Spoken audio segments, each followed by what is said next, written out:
The recipe we're gonna make is potato soup for one person. We're gonna start with 2 pieces of bacon. And we're gonna prepare 1 stalk of celery. So this is 1 stalk, we've taken it off a bunch. It's dried out at the top, so I'm gonna trim it down. I've already washed it. And now I'm gonna dice it. So I'm gonna do that by cutting it in half lengthwise. And then slicing the whole thing. So remember to use your claw, have your thumb behind. And I'm using a rocking motion with my knife. So this is called the rock chop. The next ingredient is an onion chop. So I'm gonna cut that onion in half through the root. So not in half this way. I'm gonna trim the stem off. Now I have my half an onion. I need to peel it.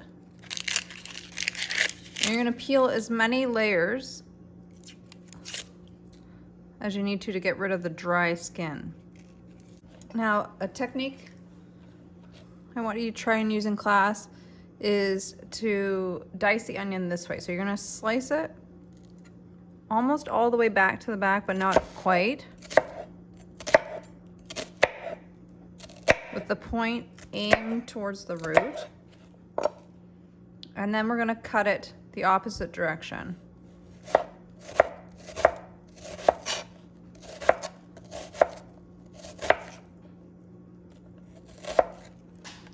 And that's gonna leave us with these little diced pieces. The next ingredient is garlic, and we want 1 clove. This is a clove. When they're all combined together, it's called a head of garlic. So this is 1 clove. We're gonna trim off the ends of the garlic, peel the skin, and we're finding that tricky. Another little trick is to use the side of your knife, the sharp part facing away from you. Take the heel of your hand and very carefully put it on the blade, on the dull side, and push down.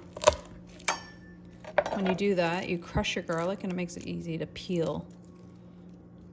So now that the garlic's peeled, we're gonna mince it. And to do that, I'm gonna start by just cutting it in slices. And then I'm gonna slice it the opposite direction.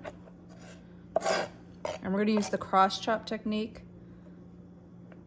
where you take the palm of your hand, put it on the back of the knife. I angle my fingers up and away for myself, and then you're just gonna go back and forth over the garlic until you get it to the desired size you want.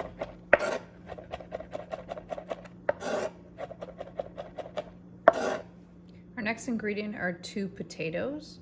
These are pretty large potatoes. Put them beside the knife so you can see, I guess, proportionally. The first thing I'm gonna do is wash them, and then you have a choice whether or not you wanna leave the skin on, depending on how your potatoes look. If they look pretty beat up and they need a lot of cleaning as far as like eyes in the potato or bruises, then if it was me, I would just peel it just to make it easier. But if you wanna leave the skins on, you can. Now I've peeled my 2 large potatoes. The recipe calls for 2 cups of potatoes. Usually a large potato is about 1 cup. So we'll see how that works out today. We're gonna start to prep it. So we're gonna cut the potato in half and then put it flat side down. Then we're gonna cut it in slices. And then once we have a slice, we can cut it again in both directions. So do that one more time.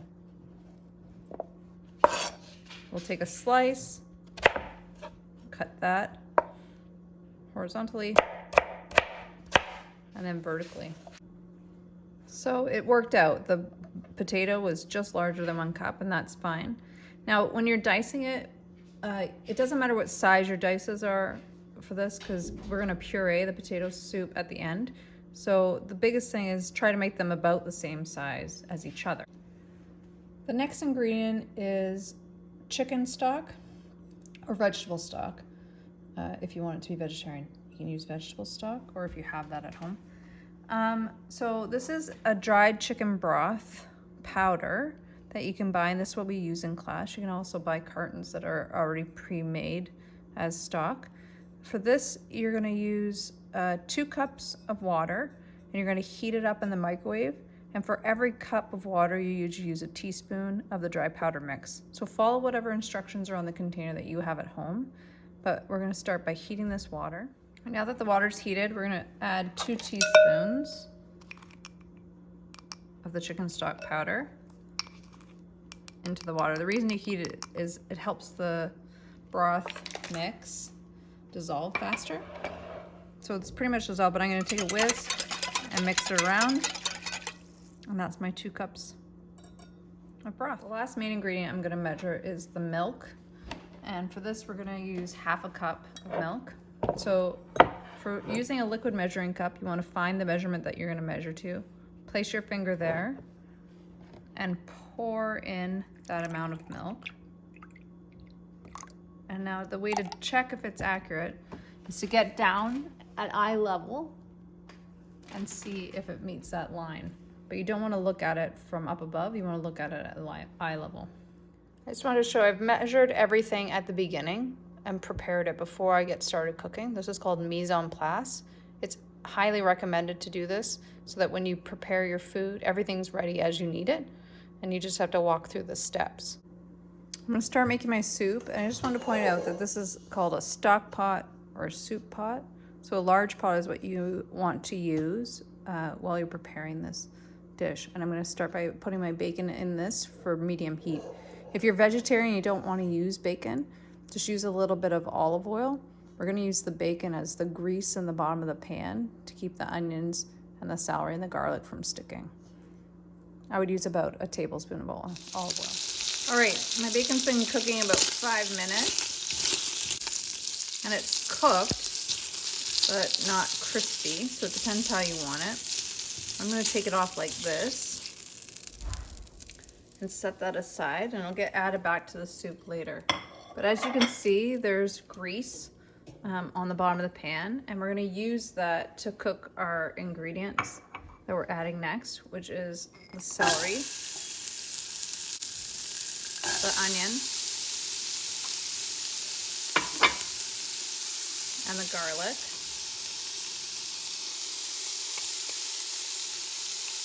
I'm going to turn the heat down a little from medium, and I'm going to stir that around using a wooden spoon until my onions are translucent. They'll change color. They almost look like a golden color, like a yellowish brown. I've changed the heat to about a 3 or 4, which is a medium-low heat. I'm continuing to stir the celery and the onions and the garlic so that they don't stick to the bottom of the pan. All right, it's probably been about 3 minutes. You can see that the onions are no longer white. They've changed color a little yellowish, a little brownish. So now we're gonna add the potatoes in. We're gonna stir them up to coat them with the grease. That'll help them from sticking. And then we're gonna saute those for about 3 to 4 minutes. All right, so we've sauteed our potatoes for 4 minutes. As you can see, there's some stuff sticking to the bottom of the pan. That's okay. I'm going to show you how to deglaze the pan in a second. I've chopped up my bacon, and now I'm going to add the majority of that back into the soup, just leaving some for garnish. I'm going to mix that in, and then we're going to add the stock. When you add the stock or any liquid to a pot like this, it's gonna pull all of the cooked bits off the bottom. It's called deglazing the pan. A lot of the flavor for the soup is in that stuff that's stuck on the bottom. So you want to continue to stir and try to get some of that to come off of the bottom by scraping it a bit. Now we've covered the potatoes with this broth, and we're going to bring it to a boil. When bringing the soup to a boil, you're going to use high heat, so the maximum heat that you have on your element.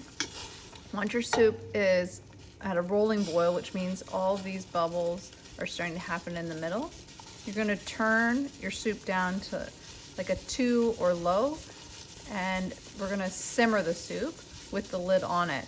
So a simmer is a very small bubble. It would be smaller than these. Okay, this is a simmer, and we're gonna check and see if our potatoes are tender. The amount of time it takes is gonna be dependent on how big you made your pieces of potato. But one way to check is with a fork, and you can either stab through the potato and check that way, or you can try and mash the potato with the back of the fork against the side of the pot. And that one's a little firm, and that one's soft. So I'm gonna give it a couple more minutes, and then I'll move on to the next step. All right, the potatoes are now soft, so now I'm going to puree my soup. You don't have to do that. You can eat it like this texture, but I like mine pureed, and if you have something that you can use to puree it, you can. You can always cool it down and then put it in a blender, but I have an immersion blender that looks like this, and I'm gonna plug it in and put in the soup. When you do that, you don't want to pull the immersion blender out of the liquid, or else it can spray hot liquid everywhere. It's always a good idea to let your soup cool first, whether you're using this or the regular blender. And then I like to tilt my pot to give me a little more depth, and then do like a little up and down motion with the immersion blender. I'll show you the finished product. This is the texture of the soup now, so I've pureed it. And now we're going to add milk and then season it. All right, so we'll add the milk and stir that. And then you have your options, your choice of seasoning. So you can use tarragon, parsley, rosemary, cayenne. It's a good time to try and experiment with different things. I'm gonna add rosemary to mine, and then salt and pepper, which is to taste, which means to your preference. And then I will garnish my soup. I'll show you what it looks like when it's done. Okay, this is my finished product. So I've got sour cream underneath there, bacon, cheese, chives, and then some paprika. This color of this potato soup is pretty bland, so it's nice when you can add color to a dish. It makes it more appealing and appetizing. I hope you enjoy.